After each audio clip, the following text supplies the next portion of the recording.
Welcome back to another episode of Pause. You are at the right place. I want to let you know that. Today, I want to know the origin story. I need to know everything. And when you look at her page, you know exactly how she's coming. So I need everyone to give a warm welcome to Asia.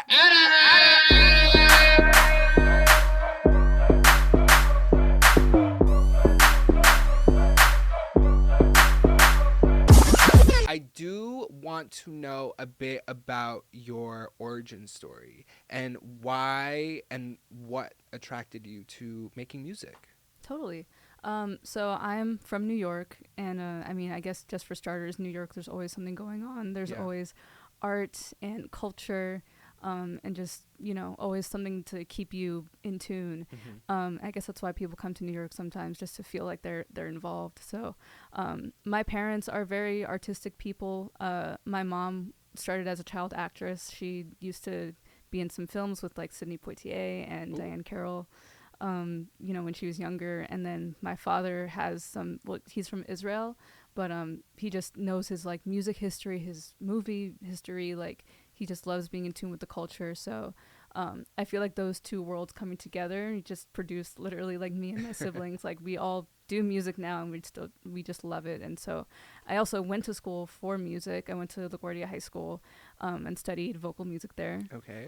Met a lot of great people. Most of my friends, oddly enough, were not vocal majors. Like for me, it was just like, I don't know, a lot of them were kind of annoying. The vocal people. Yeah, you would think like, because most of my friends were like dance majors, drama majors, and you would think that they would be the more out loud people. Yeah. But I guess because I was just around the vocal scene for classes and stuff, it was just a different vibe for me, and I liked kind of like those other forms of art a little differently. So and I guess just exposure to different worlds was always nice for me. I knew I wasn't going to LaGuardia, and I took my ass to PPAS. Hey, I mean, down the block. It's funny, I have a PPAS audition story, if I remember it correctly. I was very like doing my best to be as prepared as I could be, and when there was like a room, there was like more than one of us in a room waiting to be auditioned, and I think someone next to me didn't have experience with reading sheet music, and so they were a little, I guess, worried or something, and so they kind of nudged me, were like, hey, can you like help me, because I'm like not really used to reading sheet music. But I remember that like the person, I don't remember her name, but she was very intimidating. And so she was the one kind of like in charge of us in our auditions, and she was telling. And putting students in front of students, like in charge of students, is crazy. We're like 13 years old, right? Like auditioning for a prestigious high school. So, but yeah, so they like nudged me or whatever. But like we were told we're not supposed to speak; we have to be as quiet as possible. And so, when they do the nudge thing, I'm like in my head, I'm like, I don't know what I should do. Should I like help this person, or should I like stay in my role? Of course, the empath in me, I end up like kind of trying to help them, and then the intimidating woman is like, told you not to speak. You can't audition because you went against what I said, basically. They kicked you out? So I didn't even audition for PPAS, technically. Wow. Signed up and everything. My mom helped with preparing for it, and so. Dang. Well, look at us now, PPAS. Hey. Okay. No, but I learned my lesson. I mean, Alicia Keys went to PPAS, so I can't really shame it. Yeah, but Nicki Minaj went to LaGuardia. I don't know if that's the same. Growing up, what kind of music did you listen to? Because your sound is a blend of a couple of different genres that we're gonna get into. But what were you attracted to? There's just so much music that was in the house. I mean, I'll throw you names, but there's always gonna be more. Stevie Wonder is like a big one that I always talk about. Period. Just because he knew how to tell stories and make you feel things, and just like beautiful songs. I'll also, I guess more younger side, Alicia Keys, like I said. Have to admit Beyonce, even though I do feel like she gets talked about like so much, and it's like a lot sometimes. But she, she did what she did. It's a lot. She's an icon. She's an icon. So Beyonce's a huge inspiration. Kind of more on the edgy side. I loved like Avril Lavigne growing up. A lot of people might not expect it, but yeah, Avril Lavigne was also great. Pen game was crazy. Like really made you feel things and connect with her, especially like me being like a young like preteen who didn't know anything about emotions, but Avril Lavigne made you feel like you went through what she went through. So she's awesome. Hey you, I don't like how my friend. Exactly. Period. I love that. I will also say Sarah Bareilles I want to shout out, because like she's also, I don't know if you know Sarah Bareilles, but do you know that song Love Song? Not Yes, gonna yeah, yeah. write you a love song, 'cause you asked. Right? Exactly. Exactly. Cause you need one. Exactly. Like feminist movement, like she was one of the. I don't think people talk about it enough. She was one of the like trailblazers for like the feminist movement in the early 2000s. I'll say. The first song I remember moving me, which I don't know. This is a little bit of a deep cut. Okay. But do you remember "Shark in the Water" Yes. by VV Brown? I do. But it only moved me. Why I think it really hit me hard is because it was the promotional song for the like a Degrassi season. Oh wow, I forgot that. Well, I really want to dig into the songwriting aspect of your music making through a game we have here called Match My Freak.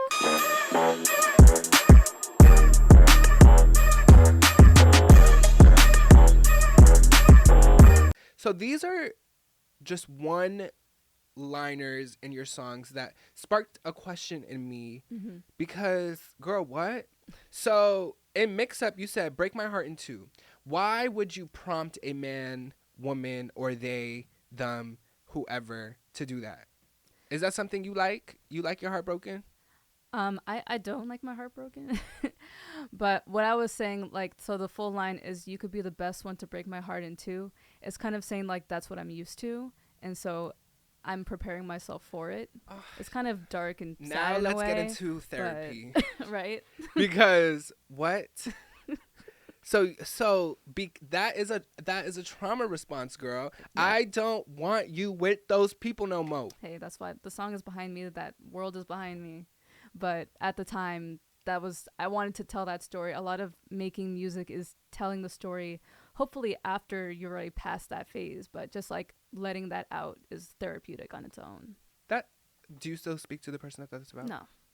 Okay. But there was a person in mind. It wasn't just like a made up story. No, real, based on real. Ooh. And did they wind up breaking your heart? In a way, but like it was, I would say it's more mutual. I think we both had things about ourselves that just didn't mesh well. Yeah. So it was just kind of, that just happens sometimes. You're just not right for that person. That person's not right for you.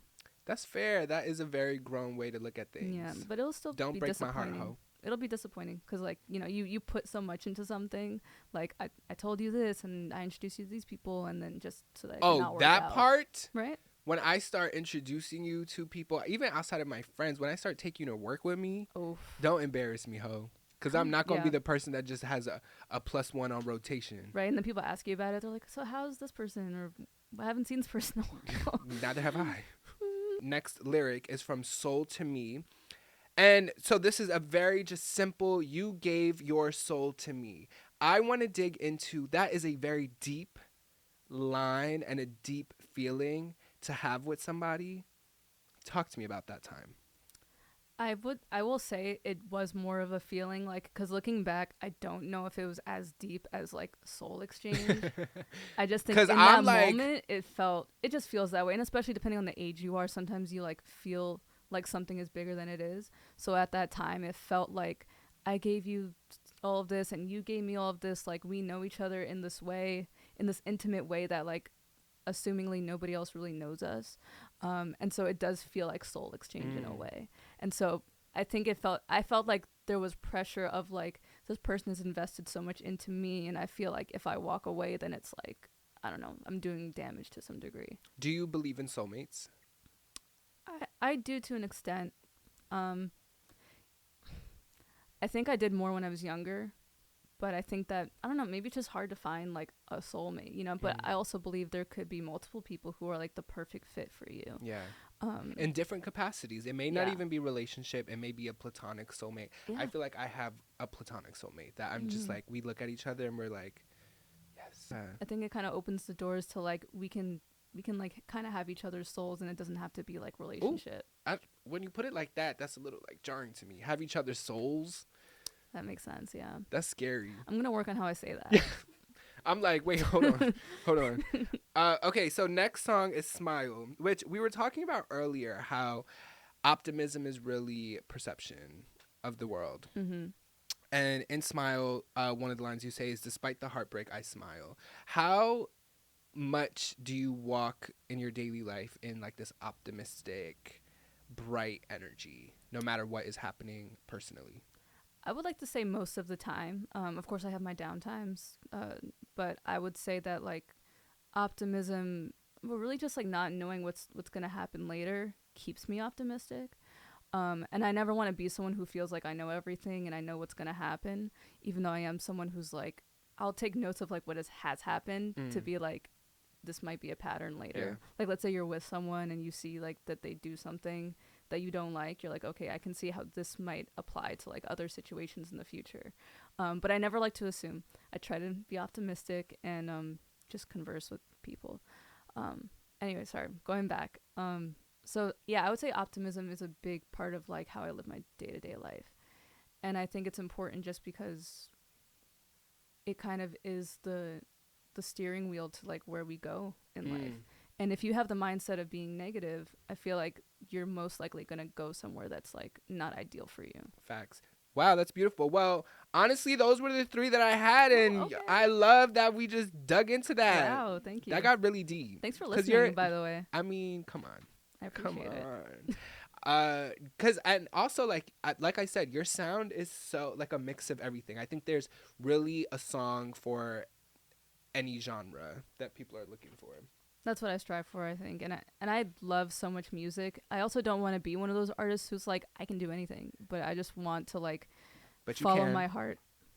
Chill. Producer, songwriter, singer, performer, which I want to talk about. I want to talk about the marketing that goes behind your brand and how you push out your music. So what goes into that for you? Just being as authentic to myself as I can. I think that that's really the best thing you can do. I know myself. I'm not an influencer to any degree, but I am someone who likes to just be myself, and not only be myself, but embrace being myself. And I want to empower other people to do that too. And I just feel like this is what I always say about my music. Like, telling my story is telling other people's stories. Like, I'm not going to try to write as if I am someone that I'm not, or someone that I haven't experienced like them. But I think that just people seeing that I am being an individual and embracing that hopefully will inspire other people to feel like they can do that for themselves. Yeah. And your page and the content really does reflect the energy that you walk in. You are like, you walked in here, first of all, you smell the fuck good. You smell so great. You look beautiful, obviously. And your page really reflects this calm aura. Your music is very vibey, and that is what you walk in. So not that you asked, but I would say that how you represent yourself on social media is very similar to what I'm experiencing in real life. Like I said, I don't try to like overdo it or anything. So yeah, and that's fair. Glad. Yeah. Do you feel like there is a bit of a relationship that you need to manage with social media, in that either now we know social media is a tool and an essential vehicle to promoting and getting yourself out there, but then we also don't want to sell ourselves to our phone and these social media apps and these algorithms and so on and so forth. So what's that balance for you? Yeah, you know, they say that Pisces are all about balance. You're a Pisces?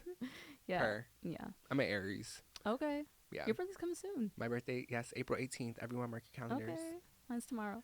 Your birthday's tomorrow? Yes. Oh my God. Happy birthday to you. Happy birthday to you.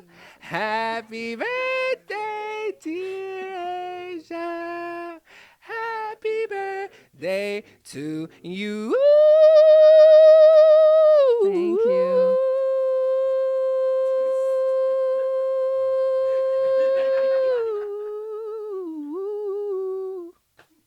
Period. Yes, clap it up, clap it up, clap it up, clap it up, clap it up. So you guys, her birthday isn't tomorrow for you guys, but for us today. Just know. Just know her birthday was tomorrow when we have filmed this, back when we have filmed this. You know what I mean? If you know, you know. At no limitations, where do you see yourself? I guess my ideal would be like, I want to be known and like respected as a musician. I don't necessarily want to be like Taylor Swift level, but I would definitely like to be like known. Like, I don't know if you know like James Fauntleroy. He's a songwriter. He's written for like Beyonce, and he's written for Ari Lennox and like a whole bunch of people, great artists. Chris Brown, musically, Chris Brown is great, but we're not gonna go into that I topic. mean, Kanye, Chris Brown. Right, I'm we're like, just dropping okay, like all the great names.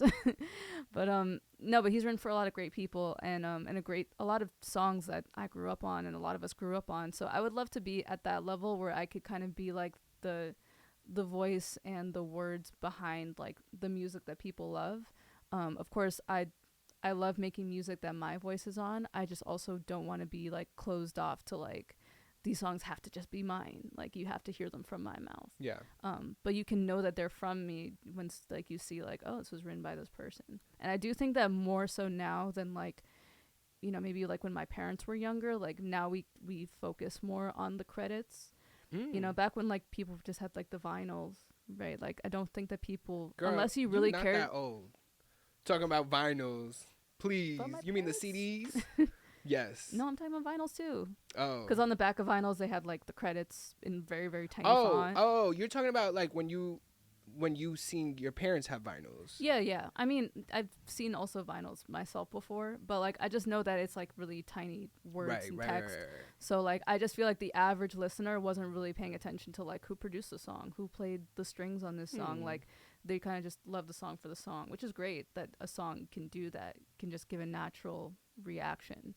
But I think that a lot of those people, maybe people who are really passionate about music, read into the fine details, but we probably weren't really paying attention to it. And now I think because it's so accessible, like people talk about like, oh, this song that just came out was written by Jermaine Dupri. Yeah. Like now that's just public. It's more publicly talked about. So I think that getting into that myself, I can still feel that like respect and acknowledgement getting into it. Yeah. I love to end out and close out each of our interviews with some advice from one creative to another, from you to us here at Pause. If you have anything to offer us, we are receptive and open and all that. Sure. I mean, yeah, just I would say if you're an artist or looking to get into making music, do it. Just be prepared for failures. Be okay with failures. Be okay with like embracing who you are, and also be okay with like knowing that what you think you're gonna be is going to change. Like your idea of the artist you want to be is going to change over time. And so just like loving that process, loving those ups and downs, and loving you the whole time is really crucial. That's beautiful. Well, thank you so much for coming to our show. We appreciate you. You're welcome anytime. Anytime you got something coming out, dropping. The floor is yours to tell the people what they can be looking out for, where they can find you, all the things. So I'm on all streaming platforms as Aja Adam, AJAADAM. My latest song, TRS, featuring Benet and Chelsea Reject, is out on all platforms. Please check it out. You can also purchase it if you want to. And then social media, yes. So my Instagram is my name, asia.adam. What else? You can find me on YouTube, Aja Adam. And I'm not on TikTok anymore, but we'll see. If I do get back, you'll see it on Instagram. Okay. So, yeah. Well, let's give it up for Aja, everyone!